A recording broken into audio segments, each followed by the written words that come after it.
Hi guys, James at RampantLionReviews again for you today with another beer review. For this one, we are going to head down to Chile once again, and we're going to return to a brewery that has now featured on the channel a couple of times before. Now, these guys are a very well established and very well respected name within the Chilean beer scene, one of the real pioneers of Chilean craft beer from what I understand, and I gather that they are best known for their barrel-aged beers, but they do a whole variety of different styles, very diverse in their output, so they are one of the breweries that you really need to check out. But the beer that we're going to have a look at today is a style that I haven't tried from this brewery yet, one that I've heard though they can do very well, and it does have a very unique Chilean twist to it as well. So yeah, needless to say, I'm very, very curious to see what this beer is going to have in store for us. Hopefully it's another good beer. Hopefully it makes for an interesting review, and as always, I hope that you guys watching enjoy my take on this one as well. So yeah, for this review then, we are going to head to Chile, like I said. We are going to go to the Valparaiso region, which is about halfway up the country, out to the west of Santiago, the capital. But we're going to go to a little town called Quilpué, which is to the east of Valparaiso, although this brewery is originally from Olmue, which is close by. And that means, though, that we are going to have a look at another beer from the wonderful Cerveza Granizo. So this particular beer is called Komunistout. It comes in at 9.5% ABV, and they're describing this one as a Russian Imperial Stout with Guaguitas. So yeah, this is my first black beer, if you like, from this brewery, or first proper kind of, my first black beer, I think is right to say, because the last one we had was a Doppelbock, so this should be quite interesting. I like trying beers from different parts of the beer spectrum when it comes to getting to know a brewery. But yeah, a Russian Imperial Stout, a style that I do very much enjoy, but the Guaguitas thing is really quite uniquely Chilean. So in the Chilean Spanish dialect, a guagua is a baby. Apparently in Colombia it means like buses or something, so this is a really Chilean dialectual word from what I understand. But there is a candy called guaguitas, so the name of this means like little babies. So yeah, we will try this in the video along with the beer, but basically this is an RIS with these candies added into it, so it should be very, very interesting. Massive thank you to the lovely Miss Amanda for making this review possible. This is her favourite Chilean brewery from what I understand, so you will see quite a few reviews from this brewery going forward. I think we've got another 2 or 3 cans and bottles from Granizo to work our way through over the next couple of weeks, so you can look forward to those. But yeah, let's crack on with this one then and see how we go. The Komunistout, a 9.5% Russian Imperial Stout with Chilean Guaguita candy added into it from Cerveza Granizo in Quilpué near Valparaiso in Chile. So, as always with my reviews then, I'll tell you a little bit about the brewery before we taste the beer. If you want to get straight to the tasting though, just fast forward. All the usual links can be found in the video description below. That's the brewery website, the link to my other reviews that I've done from Cerveza Granizo before, and like I said, there will be more added to that list at some point in the very near future. But there's all the usual social media down there. If you want to see more reviews, do please consider subscribing to the channel. The support that you give is massively appreciated, and remember, you can go into the channel homepage and search for beer based on the geography tagging system. So go in there, use the little search bar, put in your hometown, state, county, province, whatever you like. If I've reviewed beers from the area that you search for, they will pop up. Failing that though, you can check out the playlist of beers from different countries. You'll find this one in the Chilean playlist, which is being added to quite a lot at the moment because Amanda brought me a whole bunch of Chilean beer that we're working our way through, and hopefully we can continue to add to that regularly as time goes on. But do make sure you check out the playlist of beers from other countries as well, because there are some very interesting things on the channel these days. But yeah, let's go on to my brewery notes then, and I'll tell you a wee bit about Cerveza Granizo once again then. So, Cerveza Granizo, as I've mentioned to you before, was born from the heart of the Granizo district in Olmue in Chile, very close to Valparaiso, and Cerveza Granizo takes its name from this, from the area of El Granizo, which is near the La Campana National Park, which is really well known for its rich biodiversity. Of course, Latin America has a whole host of different things that are not native to Europe or anything like this, so you can get some really interesting things going on down there. But Cerveza Granizo was founded by Oscar Garrido in 2011, and Oscar is an agronomist by trade and has extensive experience in wine production across Chile and other countries. He studied as Master of Viticulture and Enology in Spain back in 2009, basically, wine flavour and production and things like this. That's what that degree would entail. But while he was in Europe, he had access to a much wider offering of beer and realised that the craft beer world was actually pretty interesting. So before returning to Chile, he worked for a time in a vineyard in New Zealand, and then he worked in the US as well, and both of these countries of course had a brewing history much more advanced than that of Chile at the time. So in his free time he tasted and brewed, he tasted the local beers and brewed his own kind of takes on these things, and eventually he decided that he was going to swap grapes for hops. So he founded Cerveza Granizo in 2011, and he was serving both as partner and head brewer, overseeing the barrel aging program, and the barrel aging program of course received international acclaim, and one of the first breweries in Chile to really kind of focus on this. But he also participates as a beer judge. He takes part in competitions across Latin American countries and further afield, and he has become very, very well known over the years. But Herman Fritsch joined Granizo in 2015 as a partner, and this led to a big increase in the company's production volume. So Herman is a commercial engineer from Santiago, but he has German ancestry, so he studied at the German School of Santiago, and during this time he had the opportunity to do a study exchange during his teenage years, and in his university years later on he studied on an exchange again, and he went to further explore Germany, the Czech Republic and other places, and of course he was exploring the beer scenes there as well. But upon returning to Chile, he co-founded Cask Chile in 2014, which was a beer import company, and the objective that he had there was to bring in some of his favourite foreign beers to Chile and share with the locals. But in 2016 he joined Granizo after years of friendship with Oscar, and that same year the brewery relocated to Quilpué, which is a bit closer to Valparaiso. So Granizo operates a tap room called Quercus, which opened originally in Viña del Mar in 2019, and then they recently relocated to Santiago in 2023. They've got over 20 taps there, and apparently their food offering is pretty damn nice as well. So that's a place that I definitely need to go and check out. But that year when they relocated, Oscar also left the company, and he works these days as the head brewer for Phantom Farms Brewing in Rhode Island up in the US. But over the years this brewery has earned multiple medals in various competitions, so they're highly decorated both nationally and internationally, and they've established themselves as the current top rated brewery on Untappd for Chile. But Cerveza Granizo is known for their barrel program, as I've mentioned a few times in this video, and this finds its roots in Oscar's knowledge of wine production. So they used a variety of like wine, pisco and other barrels to do a variety of different beer styles over the years. But they've also become very well known for their use of adjuncts as well, and I guess this beer is an example of that. But at the time of filming, which is May 2025, these guys have produced 135 different kinds of beer according to Untappd, and that number will no doubt continue to increase as time goes on. But yeah, that is everything I can really tell you about Cerveza Granizo for the moment. If you want to learn more about these guys, you can check out the brewery website, you can follow them on Facebook and Instagram to keep up to date with all the latest goings on, and you can check out the Rate Beer, Untappd and Beer Advocate pages to learn a little bit more about all the different beers that these guys have done. So yeah, let's go on then and have a wee look at the beer itself. I'll just like to have a wee look at the artwork on this one before we open it up. I have to say the artwork on this one is quite funny.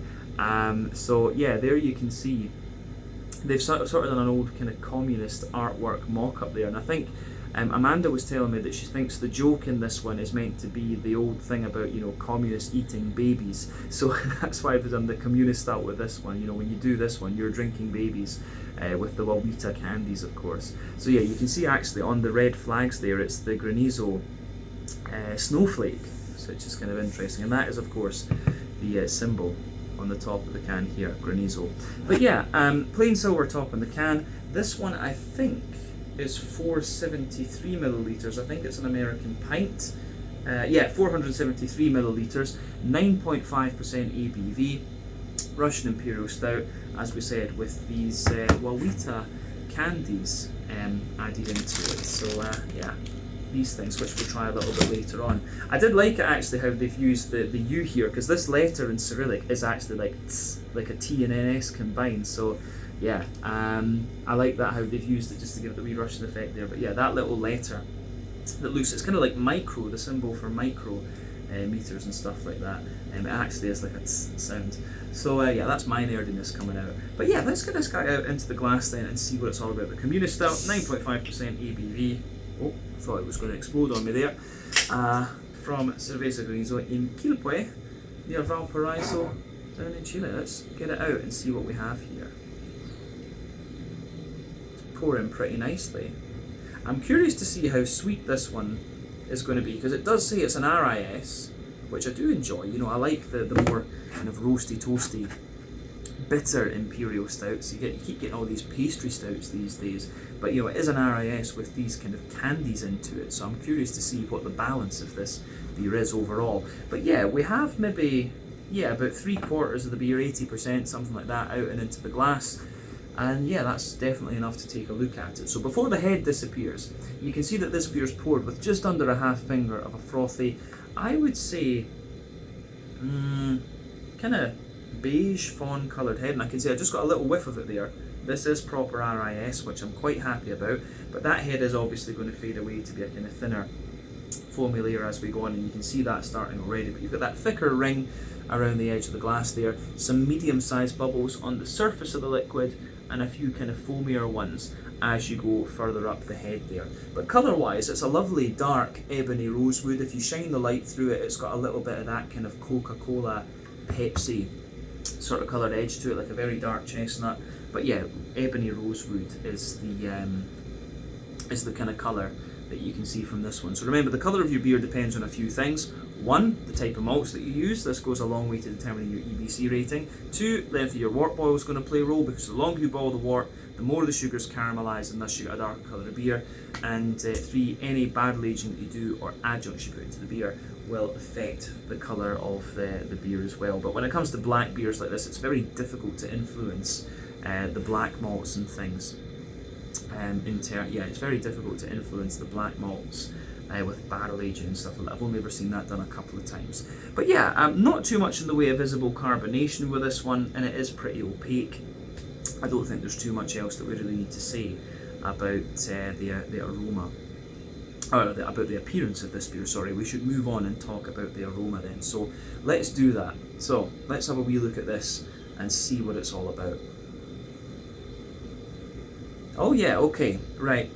You can smell a little bit of the candy stuff in this one, but it really is, yeah, really leaning toward that roasty, toasty RIS kind of thing, which I hoped it would, to be honest with you. I've not had an RIS in quite a wee while, in honesty. But yeah, aroma-wise, this beer is pretty damn nice. Yeah, so it kind of gives you everything you would want from the style. You've got a wee bit of the kind of hoppy note to it, you've got a nice little bit of fruity character, and of course you've got that big sort of bready, cakey backbone that you want from an RIS in here as well. So yeah, let's just break the aroma of this one down a wee bit and see how it goes together. So the backbone of the beer, you've got a lovely, slightly toasty rye bready bread crust in there. There's something telling me there might be a little bit of German carafa in this one, because the bread crusty notes in this one are just very slightly toasty, but there's something's just triggering my memory here, so I think there could be a little bit of carafa in here, unless of course they're using homegrown, home-treated Chilean malt, which is obviously a possibility. The Latin American countries produce a hell of a lot of arable products, so wouldn't surprise me if it's a bit different, but the aroma certainly reminds me of carafa from Weiermann in Bamberg. So yeah, a little bit of that kind of toasty, bread crusty character in this one.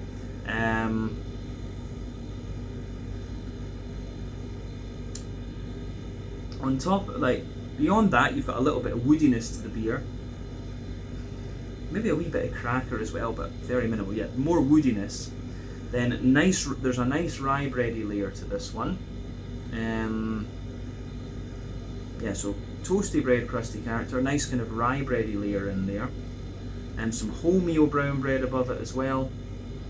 And then yeah, above that you get a little bit of an almost like chocolate cakey, chocolate spongy, chocolate kind of brownie layer coming out of this beer. There's wee elements of like nuttiness to this one as well, which I do like.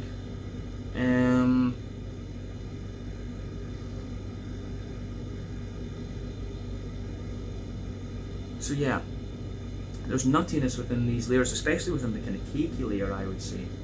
But then above that, you've got the toasty, oh no, you've got the more kind of chocolatey layer coming out of this one. So the chocolatey side of this beer, I'd say it's maybe like 60-70% cocoa chocolate. And there's a wee bit of milky chocolate in there as well. But then yeah, the brown sugar's above that. Toasty brown sugar, a slightly leathery brown sugar, and then you've got a wee bit of that kind of treacle and molasses note. The thing to remember with Imperial Stouts is that there's a couple of ways to play with these. For example, you can do a double mash, which is going to give you a really thick, sticky sort of mouthfeel. You can do barrel aging, where you're going to get some really nice infused flavours, but the mouthfeel is going to be sacrificed a little bit. You can add your adjuncts in, of course, as well. And the last one, what have I missed? Yeah, the last one would be to give it a longer wort boil, and in that case you're going to get really nice leathery brown sugary characters coming out of this one. So yeah, the way it goes together, I think, is quite interesting. This one, I don't think it's had too long a wort boil in it. You know, usually if they've had a longer wort boil, they've got a slightly higher ABV. This is 9.5% ABV, so it's not the strongest RIS I've come across in this case, but I do get a fair wee bit of the nuttiness and the leathery character coming out of this one too. So yeah, all in all, the way the malty side of this beer goes together is pretty nice. The yeasty side of the beer, at the back of the nose, for me, it's kind of like a chocolate muffin. There's a wee bit of a, yeah, it's kind of chocolate muffiny. Yeah, it's kind of chocolate muffiny. There's a sort of, how would you say? It's got a little bit of that kind of Christmas puddingy sort of thing, English Christmas puddingy, that phenolic-y character that comes out as well. And yeah, there's a wee bit of like toasty bread crust and stuff like that in this one too. So yeah, there's a whole, yeah, nice. It's got everything you kind of expect from the malty yeasty side of an RIS. So nothing surprising about it in a sense, but the sort of candied side of this beer that I would have expected is a little bit, it's kind of taken a backseat to other things, so we'll see how that turns out in the flavour. But yeah, on the hoppy side of things, you can still get a little bit of hoppiness out of this beer. I think it's saying that this one was canned on the 11th of July 2024, and it's best before 2026, so we're drinking this one when it's nearly a year old.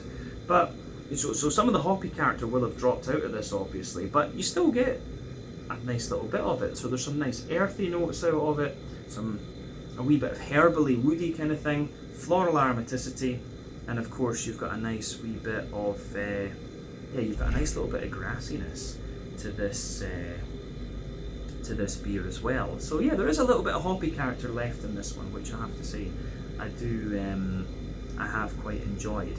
So yeah, yeah, the hoppy character is in this one. In terms of the fruity side of the beer, this one really isn't that forward in terms of its fruity character. I would have expected a little bit more, in a sense. I mean, I think it's kind of masked a little bit by maybe the candy or the actual malty side of things, but there's a wee bit of plum. Yeah, there's a wee bit of plum. There's a little bit of like fig to it, black currant, blackberry maybe, all things that we've kind of come to expect of this style over the years. So yeah, it's kind of a typical RIS, this one. It does lean a little bit more toward the bready and cakey end of the spectrum, I would say, but still gives you everything that you would expect of this style. So let's put the last of it into the glass and get a nice head on it. There we go, and we'll have a taste of this one then. So yeah, this one is the Komunistout, a 9.5% Russian Imperial Stout with Guaguitas in it from Cerveza Granizo in Quilpué, near Valparaiso in Chile. Let's have a taste of this and see what it's all about. Sláinte, skål, cheers, salut, and a big thank you to Miss Amanda once again.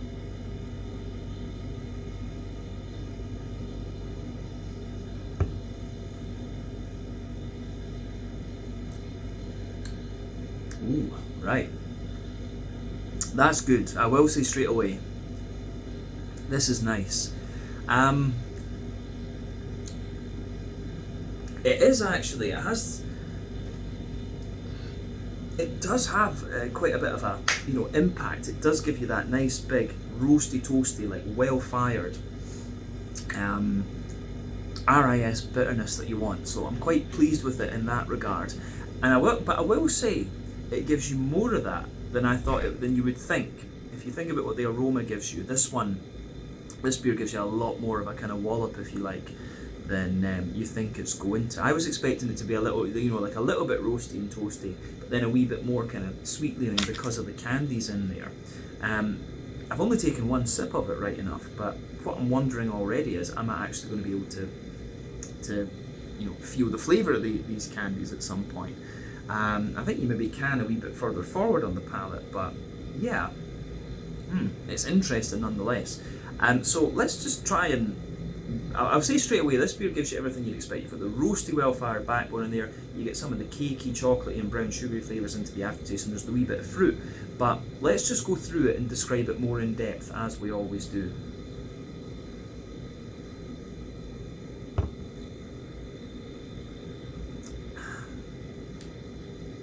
So yeah,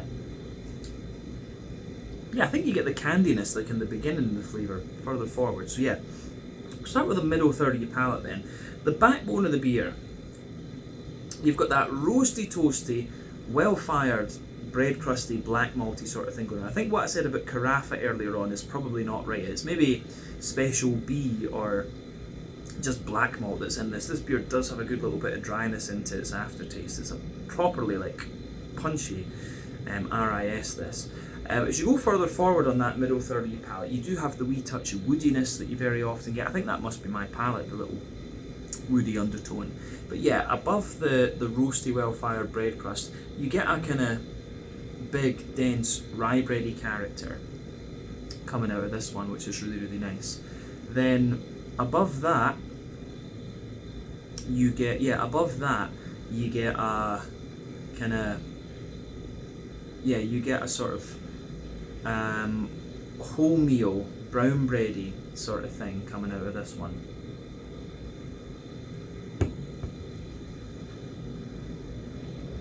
Yeah, so there's a kind of wholemeal, brown bready character coming out of this beer. Above that, so yeah, well-fired bread crust, some cracker, quite dense and quite sweet rye bread, wholemeal brown bread. Then above that, I think you start to get the kind of cakey elements to this one. So it feels a bit like a kind of chocolate, like a chocolate brownie, chocolate sponge type thing. So it feels a little bit of like, chocolate sponge, chocolate brownie type thing. So yeah, the way that goes together is quite interesting. I'm trying to figure out if the sort of candied flavours in this one from the sweets will be embedded in there. But yeah, above the kind of cakey layer, you start to get the chocolatey side of the beer. So the chocolatey side for me, I think it's actually maybe like 80 or 90% cocoa chocolate further back, or even like charred chocolate. But as you move further forward on that middle third of your palate, the chocolate's maybe about 50-60% cocoa. So the way that goes together, I think, is really nice in this one. So that is quite nice. But remember, sweeter flavours come out further forward on the palate, more dry and bitter flavours come out further back. But I will say this beer has a lot of roastiness and toastiness to it. But yeah, above the chocolatey layer, you start to get the brown sugar. So there's a nice kind of leathery brown sugar coming out of this one.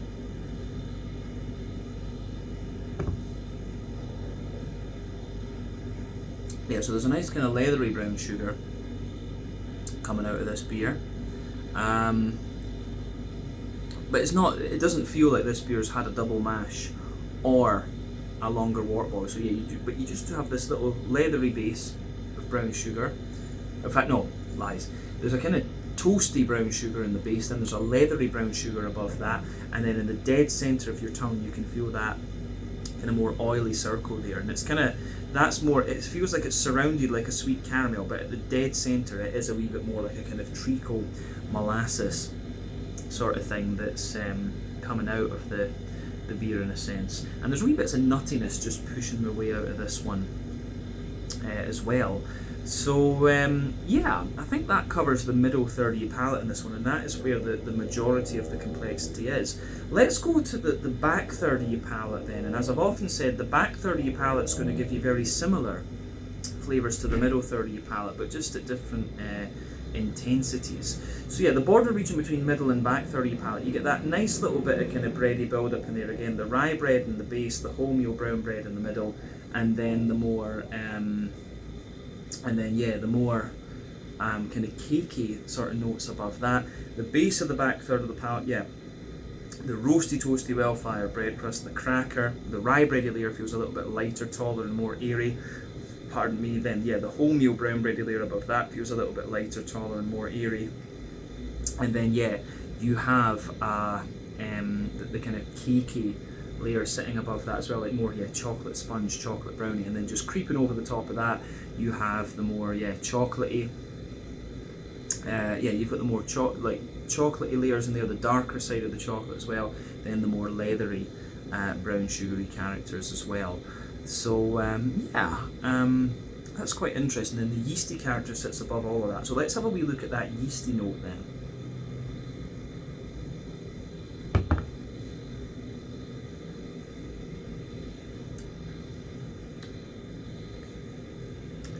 So yeah, the yeasty side of this beer is quite, the yeasty side of this beer, it really is quite Christmas puddingy. Like I often talk about this, like Scottish, English Christmas pudding. So it has this really like oily, brown sugary, plummy, puddingy sort of thing at its core. As you go around the edge of it, it's got a little bit more of the oily kind of rye bready character, then it's kind of like well-fired bread crust, but it has this kind of phenolic, boozy sort of element to it, which is very, very interesting. So yeah, the way that all of that kind of pieces together in this beer for me, I think is very, very interesting as well. Yeah, the yeasty character in this one, it really has that, you can feel that sort of phenolic Christmas puddingy note at the back of the palate, and then as you move further forward, you've got a little bit more of you do have a little bit more of that kind of rye bready kind of character coming out of it as well. So yeah, very interesting stuff actually. The way that the malty and yeasty side of this beer goes together, I think is really nice. I think at this point we've gone through the majority of the complexity of the flavours in this one. I'm curious to try the Guaguitas and see what the flavour of these is actually like. So there's a white one and a pink one with these. I'll just let you have a wee look. Well, I'll let you look at the packet again first off. Guaguitas are these things. And then yeah, we've got a white one and a pink one. So I'm guessing the white one's maybe like more of a vanilla flavour, and the pink one's going to be more of a kind of strawberry flavour. They look a little bit like some of these marble statues you see that have been sitting around for a long time. So they've got little bits of, I don't know what's that, flour or whatever, sugar on this one. So let's have a smell. Yeah, no, these actually remind me of a Swedish candy called Bilar, the little cars, but they smell a wee bit different. Yeah, very, very sweet, very, very candied of course, but let's just try it. Alright, yeah, it's not quite marshmallow, and it's not like that kind of crumbly candy you get in that, but yeah, it's kind of like a slightly sweeter, drier, more sugary marshmallow. And that one, I think that's definitely like a vanilla flavour that's in there. Pretty sure about that. Maybe slightly banana-like, I don't know. Yeah, vanilla or banana in that one. Let's try this one, the pink one. Eating babies like a communist, apparently. Yeah, that's kind of candied strawberry. Same, yeah. Yeah, same kind of vibe, if you like yeah, a marshmallow with slightly more kind of chewiness to it, but also a little bit of a kind of drier sugary sweetness in a sense. I like it, but I will admit I can see, like, maybe in that border, I was trying, because I didn't know the flavour of these, that's why I wanted to try the beer first and see if I could pick it up. I can see maybe in the border region between middle and back 30 palate, you get a little bit of that, and maybe there's a little bit of the kind of candy sugary sweetness sitting on top of the brown sugars and stuff in this one, but the flavour of these is a little bit difficult to detect in the because of how strong and punchy the RIS is. That's one thing I would say. It's a very good RIS, don't get me wrong on that, but the kind of candied flavour is a little bit difficult to detect. These would work very well with like a kind of modern sour beer, you know, like a smoothie sour or a candy sour or something like that.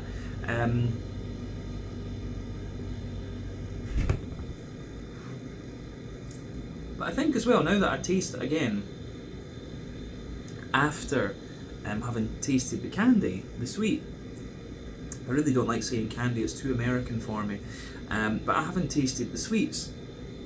I think that they're kind of mixing in with the fruity side of the beer in a sense. So we finished off with the yeasty and malty side of the beer. Let's go to the hoppy side of things then. Back corners of the palate, you've got a nice little bit of earthiness in there for sure. It's a fairly punchy earthiness. As you move further forward from that, there's a wee bit of pine resin there. I think they've probably used a bit of Chinook and, or maybe Columbus as the hop in this one. I think I've got a feeling that that's what's going on here. So yeah, good little bit of earthiness, nice wee bit of pine resin, some floral aromaticity as you reach the front corners of the palate, and then round the front curve of the tongue, it's a little bit lighter and more. Yeah, it's a little bit lighter and more grassy, I would say. Very, very slightly zesty in a sense. So, yeah, the way that that goes together in this one, I think, is pretty interesting.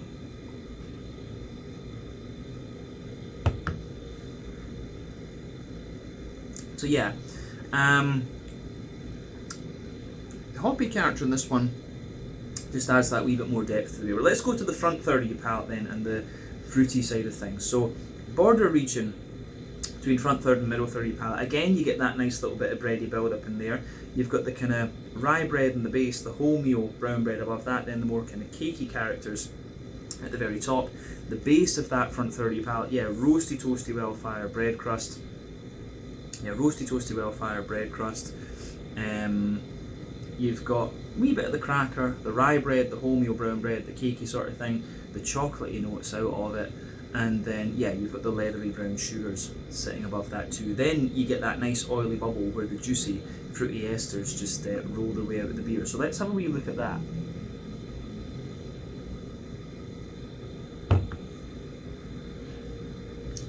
So yeah, a wee bit of, yeah, that little bit of, you get a wee bit of sharpness out of this one in the beginning. Yeah,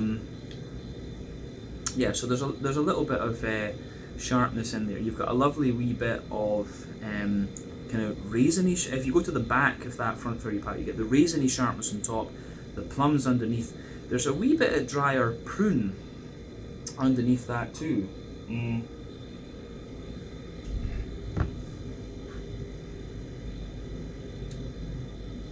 Yeah. So raisin on top, juicy plum underneath, wee bit of prune. As you move further forward, it's got a little bit of a,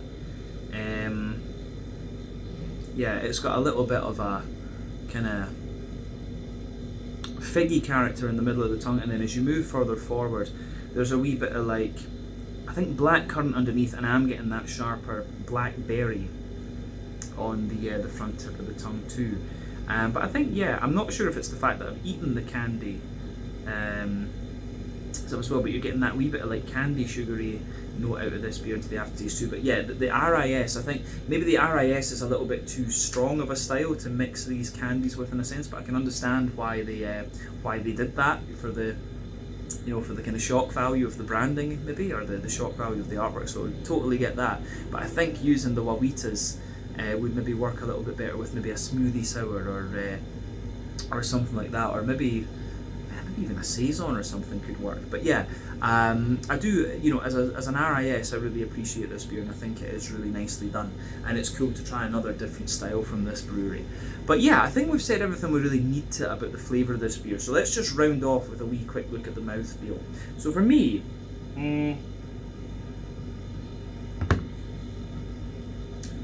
And yeah, you know, in fairness, I would say before we do that, I think the you can feel that the fruits have the fruity side of this beer on the front very bad. It does have that little bit of candied character to it, and I think that's where the Guaguitas are coming out.